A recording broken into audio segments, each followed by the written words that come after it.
Hello friends, आज हम English literature UGC NET PYQ को डिस्कस करेंगे।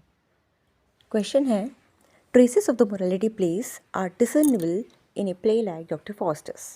ट्रेसेस सच एज, चार ऑप्शंस दिए हैं।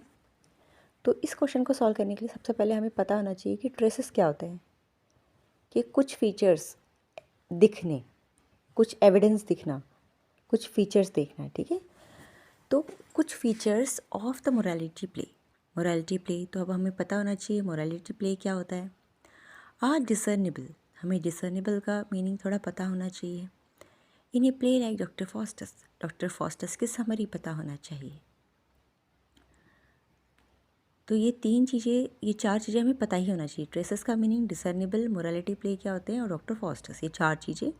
उसके बाद हम इस क्वेश्चन को सॉल्व कर पाएंगे। तो चलिए जानते हैं ट्रेसेस क्या होते हैं। ये ट्रेसेस तो मैंने बता ही दिया। अब हम देखते हैं मोरालिटी प्लेस क्या होते हैं और डिसर्नेबल। ट्रेसेस होता है कि कुछ एविडेंस दिखना, प्रेजेंस दिखना। मोरालिटी प्ले होता है, ये मेडिवल थिएट्रिकल प्रोडक्शंस थे यूरोप में 15th और 16th सेंचुरी में, जिनका एम था मोरल लेसन्स देना एलिगोरिकल कैरेक्टर्स के थ्रू और ड्रामेटिक सिचुएशन के थ्रू। एलिगोरिकल कैरेक्टर्स क्या होते हैं? ये एब्स्ट्रैक्ट आइडियाज़ होते हैं या ऐसी मॉरल क्वालिटीज़ होती हैं। ये किसी स्पेसिफिक इंडिविजुअल के बारे में बात नहीं करता है, ये मॉरल क्वालिटीज़ के बारे में बात करता है। इट मीन्स जैसे कि वर्च्यू, वाइज, एब्स्ट्रैक्ट कंसेप्ट्स होते हैं, जैसे कि good deed, every man, death, इन सब के बारे में बात करता है। एलिगोरिकल कैरेक्टर्स होते हैं, इन कैरेक्टर्स के नाम ही उस जो प्ले होगा उसमें इस तरह से ही होंगे कि गुड डीड्स, वाइज, वर्च्यू, अच्छाई, बुराई, इस तरह से कैरेक्टर के नाम ही होंगे और वो कुछ ना कुछ मोरल लेसन और मोरल क्वालिटी डिनोट करेंगे कैरेक्टर्स और कुछ मोरल लेसन देंगे। तो जनरली एलिगोरिकल कैरेक्टर्स ऐसे होते हैं। उसके बाद होता है डिसर्नेबल। डिसर्नेबल का मतलब होता है that is able to be perceived, recognized or understood. In the context of morality plays, it suggests that the defining characteristics and purposes are clear and distinguishable. Means something that is clear. Okay, now let's come to the question. तो some evidences of morality plays हमने जान लिया कि जिसमें allegorical characters होते हैं और एक मोरल लेसन दिया जाता है, और ये 15th और 16th सेंचुरी में यूरोप में परफॉर्म किया जाता था।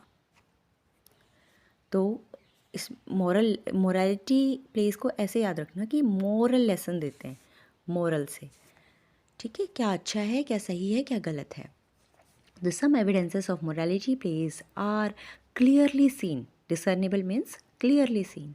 Traces of morality plays are clearly seen in a play like Dr. Faustus. तो डॉक्टर फॉस्टस जो प्ले है ये क्रिस्टोफर मार्लोव का प्ले है। चलिए जानते हैं थोड़ी सी इसकी ब्रीफ समरी।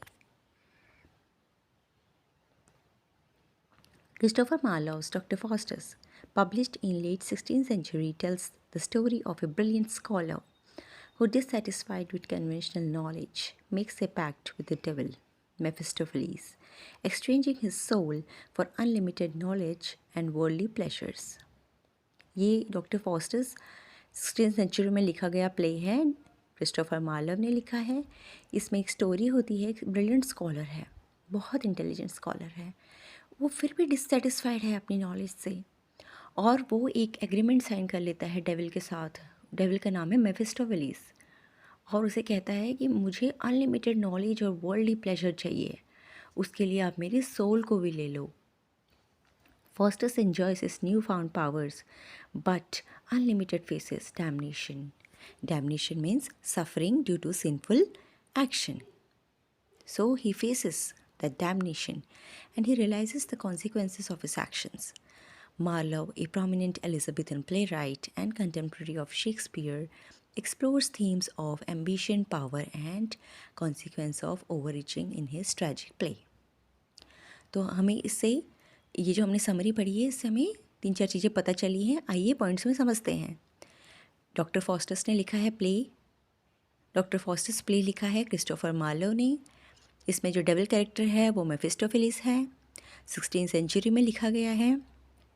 इसमें जो उसकी जो ग्रीड है उसकी वजह से जो डेविल के साथ वो पैक्ट साइन कर लेता है, बाद में उसे डैमनेशन फेस करना पड़ता है।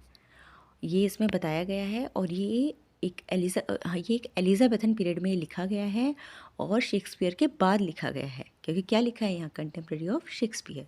और इसमें थीम क्या क्या है, ambition, power, consequence of over reaching in his tragic play. ये एक ट्रैजिक प्ले है, ट्रैजेडी प्ले है। ठीक है, ये हमने कुछ पॉइंट से समझ लिए हैं। उसके बाद सॉलिलोक्वी, जो उसका आंसर है, ऑप्शन है, उसमें ये है,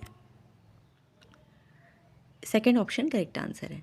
तो हमने देख लिया कि डॉक्टर फॉस्टर्स कैसा है, इसमें अच्छाई और बुराई का बताया गया है कि किस तरह से उस पर लालच हावी हो जाता है, फिर उसको पछतावा होता है, उसे मोरल लेसन लास्ट में समझ आता है। तो मोरालिटी प्ले ही हो गया ना, ये भी ट्रेजिडी प्ले भी है, मोरालिटी प्ले भी है। तो हमने देख लिए कुछ फीचर्स मोरालिटी प्ले के, क्लियरली सीन है in the play of doctor Faustus, traces such as its. अब हमें ऑप्शन 2 करेक्ट है, हम कैसे समझेंगे, देखिए, it's soliloquizing protagonist, good and bad angels and it's final moral. Soliloquizing protagonist कौन होता है? Soliloquy refers to the act of speaking one's thoughts aloud when alone or regardless of any hearers, typically in a play, regarding the character's inner reflections or emotions to the audience. इस play को जब आप read करोगे तो आप देखोगे कि doctor Faustus जो है अपने मन की बातों को क्लियरली बोल रहा है, उसे कोई मतलब नहीं है कि कोई सुन रहा है या नहीं। और जब वो अलोन होता है तो कैरेक्टर जो है वो अपने ही थॉट्स को aloud. He says his thoughts aloud to the audience and he is indifferent of hearers and he speaks his thoughts aloud. और उसके जो थॉट्स होते हैं कैरेक्टर के, जो वो बातें अपने मन की बोल रहा होता है, उससे हम समझते हैं कि उसके अंदर क्या चल रहा है, उस कैरेक्टर के इमोशंस क्या हैं। वो होता है सॉलिलोक्विंग। तो it's soliloquizing protagonist, doctor fosters अपनी बातें बोल रहा है इसमें, अपने मन की बातें, तो वो है इसका सॉलिलोक्विंग प्रोटैगनिस्ट है इस प्ले में, डॉक्टर फॉस्टर्स में। गुड और बैड एंजल्स भी हैं इसमें और एक फाइनल मॉरल लेसन भी वो सीख जाता है। ठीक है, अब देखो, डॉक्टर फॉस्टर्स में protagonist often soliloquies expressing his inner struggles and desires. वो अपनी इनर स्ट्रगल्स और डिज़ायर्स को बताता है। He is tempted by both a good angel who advises him to repent and seek redemption. He is उसको tempt करता है, क्या, गुड एंजल भी टेम्प्ट करता है। गुड एंजल हमेशा उसे बोलता रहता है पूरी ही प्ले में कि तुम रिपेंट कर लो, यानी कि तुम रिग्रेट कर लो, तुमसे गलती हुई है, एंड सीक रिडेम्पशन। रिडेम्पशन होता है saved from evil through forgiveness by God. आपसे कोई गलती हो गई है, ईविल हो गया है और आप भगवान से माफ़ी मांग रहे हो और भगवान आपको माफ़ कर रहा है, वो होता है रिडेम्पशन। एंड बैड एंजल भी आता है बार बार उसको, और बैड एंजल कहते उसको एनकरेज करता है कि to indulge in desires and continue his pact with the devil, कि आप अपने डिज़ायर्स को कंटिन्यू रखो और आपने पैक्ट कर रखा है डेविल के साथ, एग्रीमेंट कर रखा है, उसको आपको करना ही पड़ेगा। The final moral of the play underscores होता है highlight the importance of the consequence of ambition, unchecked desire, and the pursuit of power at the expense of one's soul, serving as a cautionary tale. ये हमें caution देता है कि कि we should not do it, ये हमें warning देता है।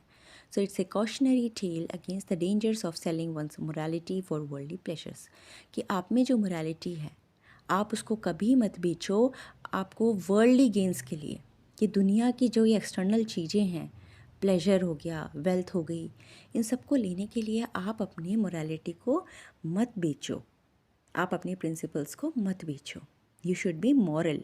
तो ये हमें ये प्ले सिखाता है। तो आते हैं क्वेश्चन पे। Traces of morality plays are clearly seen in play like Dr. Foster's traces such as it's a solid-looking protagonist, good and bad angels, and its final moral. तो अब क्लियर है कि इसका सेकंड ऑप्शन ही क्यों इसका answer है, आप अच्छी तरह से समझ गए। आई होप आपको ये वीडियो हेल्पफुल रही होगी। Thank you so much, bye, take care.